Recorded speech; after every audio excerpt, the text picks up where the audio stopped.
The Denver Nuggets, a team that has never really been the talk of the town, as they are a medium market team, and over the course of their franchise, they never had a chance at being champions.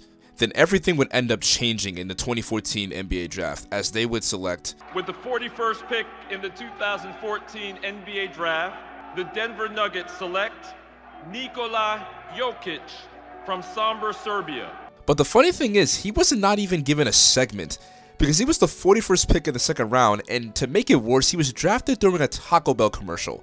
But Nikola Jokic would have a decent rookie year, and he would show flashes of the player that he would eventually become. The Nuggets would then draft another vital piece to the franchise in Jamal Murray in the 2016 draft, who played for Kentucky, and he would not have the greatest rookie season, but he also showed flashes of his potential. Over the course of their time as a duo, Nikola Jokic was quietly getting better and he was climbing up the ranks, and Jamal Murray was also developing more as a scorer, and they would try to push for the NBA playoffs.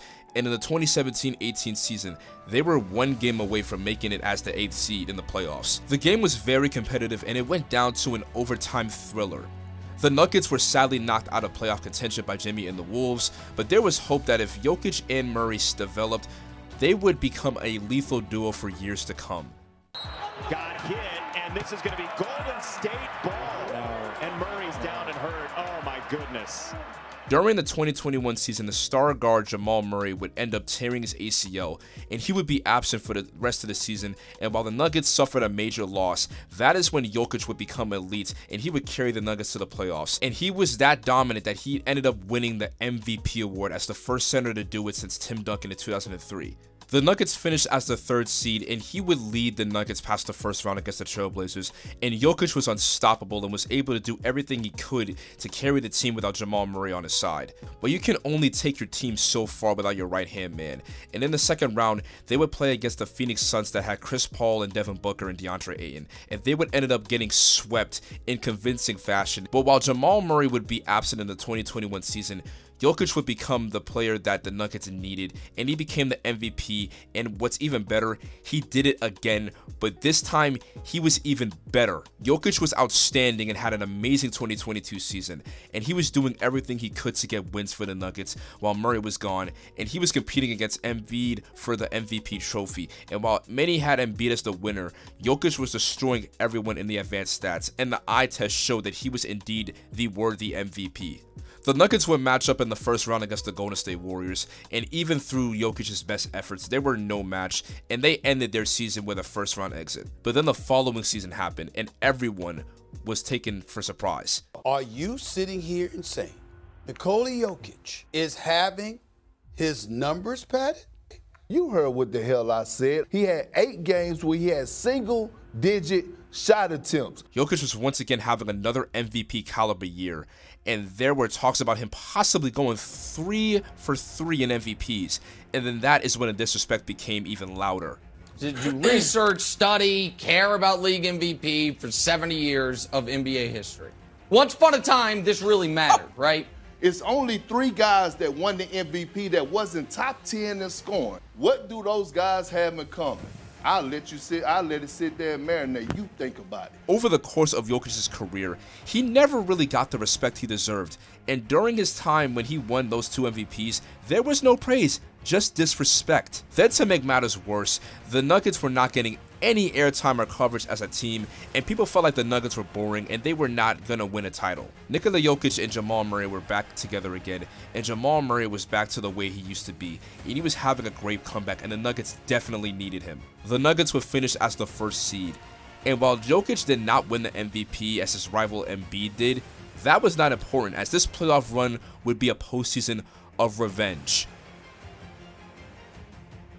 The first team on the Nuggets list was Minnesota, as they were the team that started it all for the Nuggets back in 2018, and Murray and Jokic would have their way with the Wolves, and they would easily dispose of them in 5 games. Then the next team that was on their list was the Phoenix Suns, as they swept Jokic and the Nuggets back in 2021, and there was even some tension between both teams. But that matchup would get a little more challenging, as now the Suns upgraded as they acquired KD in a trade, and it was a big juggernaut of a team. But the Nuggets were not afraid, especially Nikola Jokic, as he would embarrass the Suns throughout the entire series, and while the Suns did put up a fight as they were down 0-2 and were able to tie the series up, Jokic was hungry and he just tore through everything the Suns could throw his way, and the Suns would lose in 6 games, and the Nuggets would move on to the conference finals, where the next team that was definitely on their list for revenge was the LA Lakers, who had just managed to have a comeback of a success story as they were able to make the playoffs as the 7th seed after almost being out of playoff contention. They beat the 2nd seeded Grizzlies and the defending champion Golden State Warriors. People had this series in the bag for the Lakers, as the Lakers beat them in the 2020 bubble, so it seemed like it was going to be that story all over again. But then Game 1 arrived, and the Lakers were pretty average as the Nuggets had no answer for Jamal Murray and Jokic, as they were hitting circus shots, and it was just no contest. Then Game 2, the Lakers would put up a better fight, but Jamal Murray would not miss, and he was shooting the lights out, and he led them to victory in Game 2. But the disrespect, yet again for the Nuggets, was still brewing, as the Lakers, the team that was down 0-2, was getting more airtime and coverage than the Nuggets, even though the Nuggets were the ones that were up 2-0 and they were winning. You know, you win Game 1 of the playoffs, and all everybody talked about was the Lakers. The narrative is about the Lakers and their adjustments. You know, you put that in your pipe, you smoke it, and you come back, and you know what? We're going to go up 2-0. And to be quite honest, that just gave the Nuggets all the fuel they needed, and they became even more motivated. And Mike Malone made sure he put a battery in that team and made them play with anger, as Jamal Murray would yet again torch the Lakers, and they would have no answer for him in Game 3, as they could not stop him. While Jokic was not having the best game, he and Murray did what they could to go up 3-0 in the series, and everyone at this point was just shocked. People were wondering, how were the Lakers down 0-3? Could the Lakers come back from a 3-0 deficit? Are the Lakers strong enough to contain Jokic and Murray? And then Game 4 would be a dogfight that would go down to the last shot, as LeBron was doing all he could to wheel the Lakers to victory. He would even end up with 40 points, but that was not enough, as Jokic, Murray, and everybody on the Denver Nuggets came to play, and they would beat the Lakers and complete the sweep. They were now in the NBA Finals, and they were one series away from completing their quest to a title, and there was just one more person that was on their list that was left for revenge: Jimmy Butler. We made the history, this or that, but at the end of the day, next year nobody's going to remember us, or 2 years from now. So maybe if we win in the Hall, maybe it's going to be different, but we will see. Even though the Timberwolves were already knocked out, Jimmy Butler was the last one left, and Jimmy was having an amazing postseason. He was dominating in the Eastern Conference, and the playoff Jimmy narrative was there, and now that they were back in the finals, they were looking to shock the world as becoming the first 8 seed to win a championship. Game 1 came underway, and the Nuggets would just not have any problem with the Miami Heat, as Jokic, Murray, MPJ, and Aaron Gordon were just too much for the Miami Heat, and they had no answer for them, as they were too small and they could not contain the big guys such as Jokic and Gordon especially. Then Game 2 arrived, and the Nuggets were yet again just torching the Heat, and it seemed like they had no answer for the Nuggets once again. But the Heat would come back down late in the 4th, as Jimmy Butler and Adebayo would put them away, and they would manage to tie the series. So there was now life in this series, and we would go back to Miami for Game 3, and the Heat were trying their best to go up 2-1. But Jokic and Murray would make NBA history and have a triple-double each in the finals. Then Game 4, the Nuggets were just too much yet again. Bruce Brown and Aaron Gordon would also go off, and they went up a commanding 3-1 lead. Game 5 came, and it would be a dogfight to the end. And the Heat were leading most of the game, and it looked like Game 6 was a possibility, as the Heat looked like they were on their way to winning this game. But then in the 4th quarter, the Heat crashed and they burned. They just prevailed, and they were able to rally their team back, and even with Jimmy Butler going off in the 4th quarter, it was not enough, and the Nuggets were crowned as the NBA champions of the world. It's over!